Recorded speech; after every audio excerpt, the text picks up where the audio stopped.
वसुधा का नेता कौन हुआ, भूखंड विजेता कौन हुआ, अतुलित यशक्रेता कौन हुआ, नवधर्म प्रणेता कौन हुआ, जिसने न कभी आराम किया, विघ्नों में रहकर काम किया, विघ्नों में रहकर काम किया। विश्व के वृहत्तम लोकतंत्र की हृदय स्थली में मैं सुधांशु रघुवंशी भारतीय तरुणाई का नेतृत्व करते हुए आज आप सबको प्रणाम करता हूं। मेरे व्याख्यान का विषय है युवाओं का नेतृत्व एक सतत भविष्य की ओर अग्रसर। लगभग हर चीज जो महान है वह युवाओं द्वारा की गई है। बेंजामिन डिज़रेली के इस कथन के माध्यम से मैं आह्वान करता हूं यहां उपस्थित प्रचंड युवा शक्ति का, जो एक सतत भविष्य के निर्माण को समय की शिला पर उत्कीर्णित करने का सामर्थ्य रखती है। साथियों, सनातन की धर्म ध्वजा को दिग्दिगंत में लहराने वाले आचार्य शंकर एक युवा थे। भारतीय संस्कृति में अंतर्निहित मानवीय मूल्यों का समस्त संसार में प्रचार प्रसार करने वाले स्वामी विवेकानंद एक युवा थे। ऐसे अनेकानेक उदाहरण हैं जिनके माध्यम से यह स्पष्ट होता है कि किस प्रकार एक सतत भविष्य के निर्माण के लिए युवा नेतृत्व ने वर्तमान में कार्य करना प्रारंभ किया था। आज की अमृत पीढ़ी के मजबूत कंधों पर न केवल भारत अपितु वैश्विक भविष्य के निर्माण का दायित्व है। साथियों, याद रखिए, संघर्षों के साए में इतिहास हमारा पलता है। जिस ओर जवानी चलती है उस ओर जमाना चलता है, उस ओर जमाना चलता है। जिस प्रकार भारत के राष्ट्रीय प्रतीक अशोक स्तंभ के 4 सिंह भारत के चतुर्दिक विकास को प्रतिबिंबित करते हैं, ठीक उसी प्रकार भारत का युवा सामाजिक, आर्थिक, राजनीतिक और पर्यावरणीय दृष्टिकोण के साथ साथ मानव विकास के लक्ष्य को पूरा करते हुए एक उन्नत राष्ट्र के निर्माण हेतु कटिबद्ध और प्रतिबद्ध है।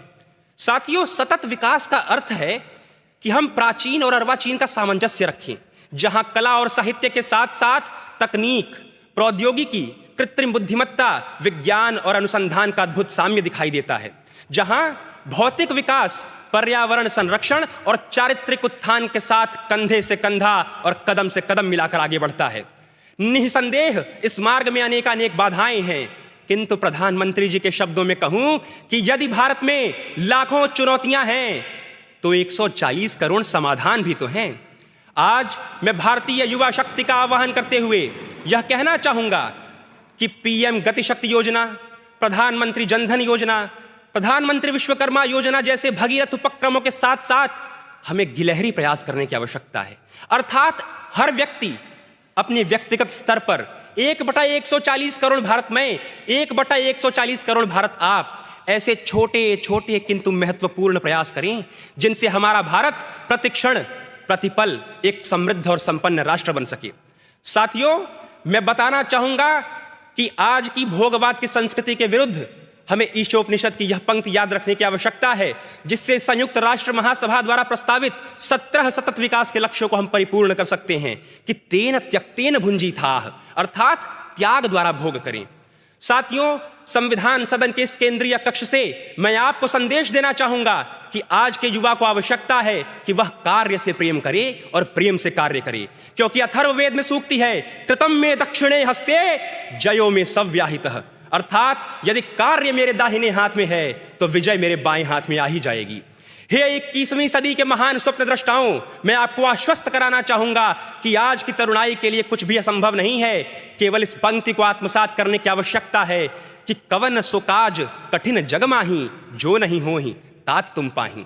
अंत में वसुधैव कुटुंबकम की संकल्पना में विश्वास करने वाली युवा शक्ति का नेतृत्व करते हुए बस यही उद्घोष करूंगा, उठे कि हम जो सो रहे अब उन्हें झिंझोड़ दें, नवीन क्रांति दें, स्वदेश को नवीन मोड़ दें, देश के चरित्र को पवित्रता से जोड़ दें, न भूलें भारतीयता, न छोड़ें मानवीयता, विवेक से अनेकता में एकता बनी रहे, अनेकता में एकता बनी रहे।